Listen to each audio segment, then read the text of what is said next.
Mga minamahal kong kababayan, magandang gabi po. Nitong Biyernes, humagupit sa malaking bahagi ng Kabisayaan ang bagyong Yolanda. Isa ito sa pinakamalakas na bagyo sa kasaysayan ng bansa, kundi man ng buong mundo.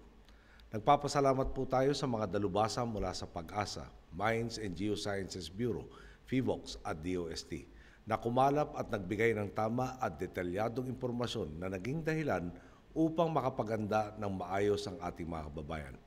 Ito ang nagbigay daan para sa inuulat na mababang casualty count mula sa ilang mga probinsyang dinaanan din ng bagyo, tulad ng Oriental at Occidental Mindoro, Negros Occidental, Palawan, Aklan at Romblon, kung saan maagang nakapaghanda ang mga lokal na pamahalaan. Sa kabila po nito, personal din nating nasaksihan ang matinding pinsalang idinulot ng bagyong ito sa Leyte at Samar.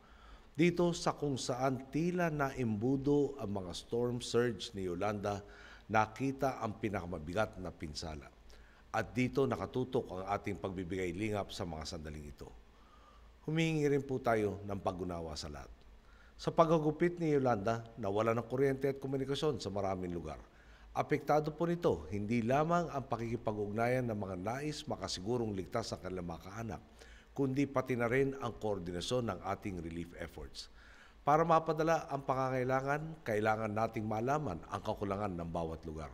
Nahirapan po tayong makuha ang mga datos na ito. May ilang lokal na pamahalaan sa lakas ng delubyo na bumigay din po dahil kabilang sa mga nasalanta ang kanilang mga tauhan at opisyal. Isipin po ninyo, bumalik tayo sa sitwasyon kung saan pasa-pasa ang impormasyon. Walang TV, cellphone, radyo o internet. Sarado ang mga tindahan, hindi naging madali ang pag-oorganisa ng relief efforts. Naging ugat po ito ng kaguluhan sa ilang mga lugar. Dito po'y papasok ang pambansang pamahalaan. Imbis na dumagdag lamang tayo sa lakas ng mga komunidad, kailangan manguna ang pambansang gobyerno. Nilinis ng DPWH ang mga kalsadang binaksakan ng malalaking puno at mga poste ng kuryente.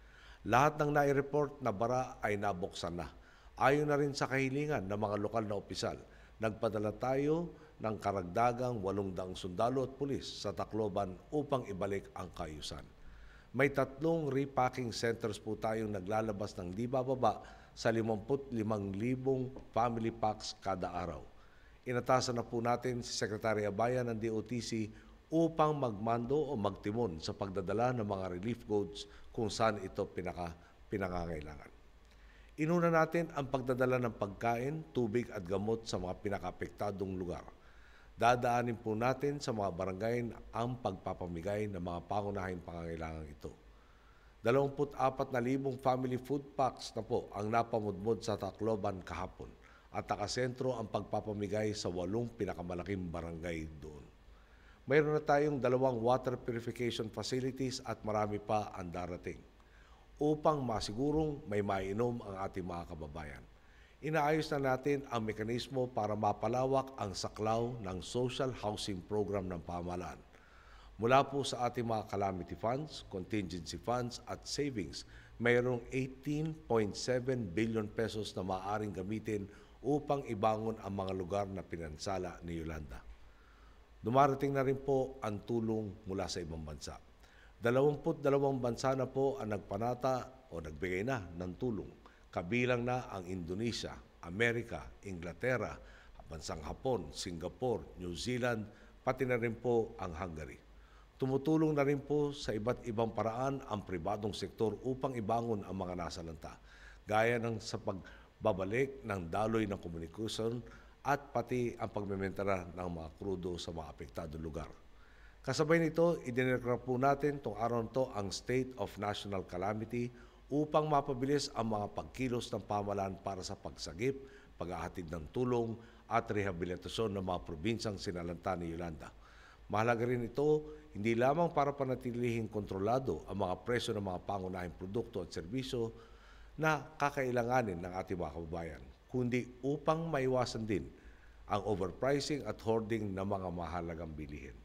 Inaprobahan din natin ang kabuuang 1.1 billion pesos para sa pandagdag sa Quick Response Funds ng DSWD at DPWH para sa agarang pagpapatupad ng mga kinakailangang suporta para sa muling pagbangon ng mga kababayan nating hinagupit nitong trahedya. Bagamang nakapagtala ng mababang casualty count sa maraming mga probinsyang dinaanan ni Yolanda, sa mga lugar naman na tila na embudo ang bagyong ito, talaga naman pong malaki ang pinsalang nasaksihan natin. Tulad ninyo, gusto ko rin malaman kung paano maiibsan ang sitwasyon sa mga lugar na tulad ito. Sa mga darating na araw, maasahan ninyo lalo pang papaspas ang ayuda. Ang panawagan ko lang po, ang pagiging kalmado, pagdarasal, pakikisama at pakikipagtulungan. Siya ang magpapabangon sa atin mula sa sakunang ito. Magandang gabi po. Maraming salamat po sa lahat.